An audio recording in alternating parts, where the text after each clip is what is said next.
Bom, em primeiro lugar, como eu falei, eu acho que o que a gente quer entender aqui é qual é o pulo do gato. Como que a gente faz uma empresa surgir do ambiente acadêmico? Eu acho que ninguém melhor do que vocês 3 pode explicar pra gente como que isso acontece e quais são os nós que estão travando aí, eh eh, esse desenvolvimento. Mas para começo de conversa, eu queria entender como é que foi a trajetória de vocês, como é que isso tudo começou. Ninguém melhor do que o professor Alberto, que tem muita história para contar aí desde a década de 80, mais ou menos, final da década de 80, não é isso, professor Roberto?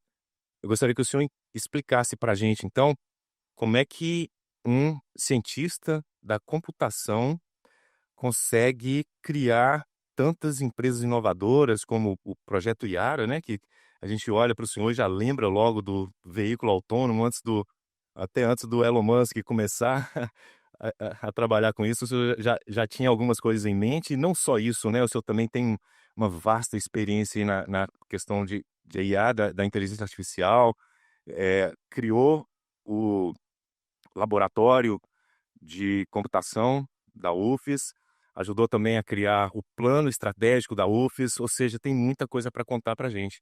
Eu gostaria que o senhor falasse um pouquinho do começo da sua trajetória, quem é o professor Alberto e como ele começou essa trajetória aí, pra se tornar esse grande incentivador e criador de startups. Bom, obrigado a todos, né, por vir aqui hoje nos ouvir. Um prazer estar aqui do lado dos meus colegas, alguns ex-alunos. Eh, eu sempre fui aquela criança que eh, quer saber tudo, quer aprender tudo, né? E ao longo da minha vida eu continuo fazendo a mesma coisa, querendo saber tudo, querendo aprender tudo. Lá atrás, ainda quando eu estava antes de entrar na universidade, surgiu o microprocessador. Não existia microprocessador.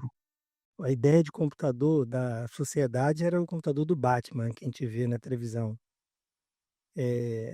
Aí eu lembro, eu na época era um técnico eletrônico, trabalhava lá em Niterói, aí eu estava sempre antenado, na época a internet era banca de jornal, né? Não tinha internet, só falando década de 70, 80.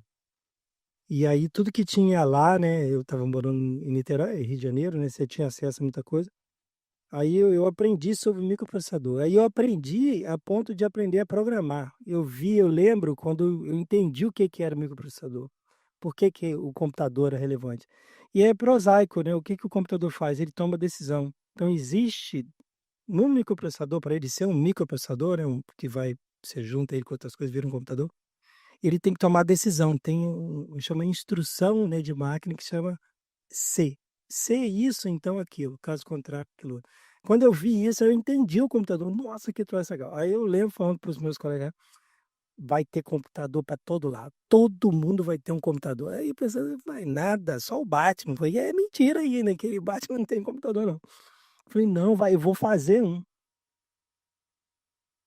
Aí eu juntei o dinheiro que eu tinha lá, comprei importado um microprocessador.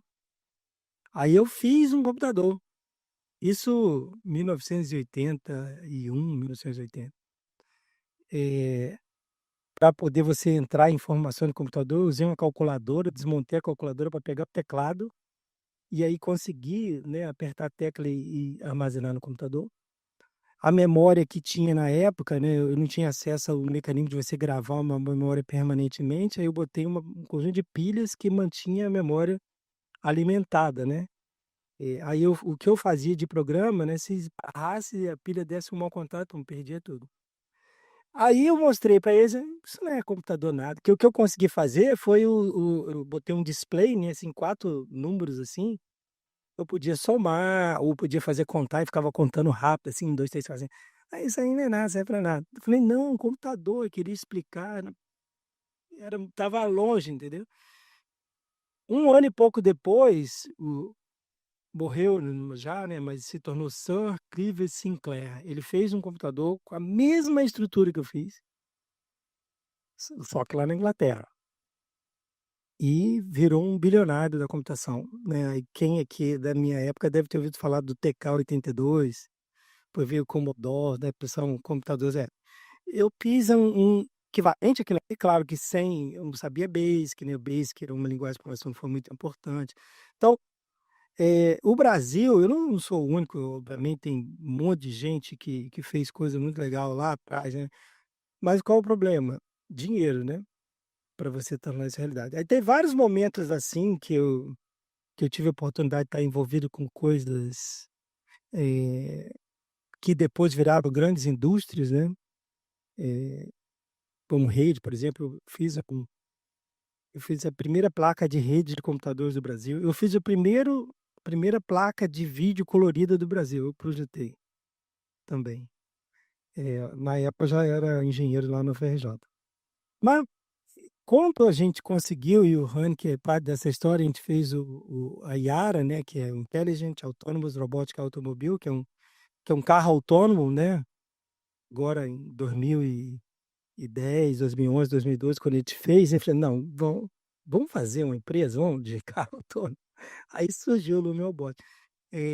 Demorou talvez um pouco para eu sentir que era possível pegar uma coisa, de pegar o conhecimento e transformar em empresa, produto, né? É uma pena que, por que que isso é muito difícil? Não tinha recursos, né? Aí eu tenho muito que agradecer à Universidade Federal do Espírito Santo, à FAPES, né, a Fundação de Amparo à Pesquisa e História do Espírito Santo, porque eles investiram, entendeu?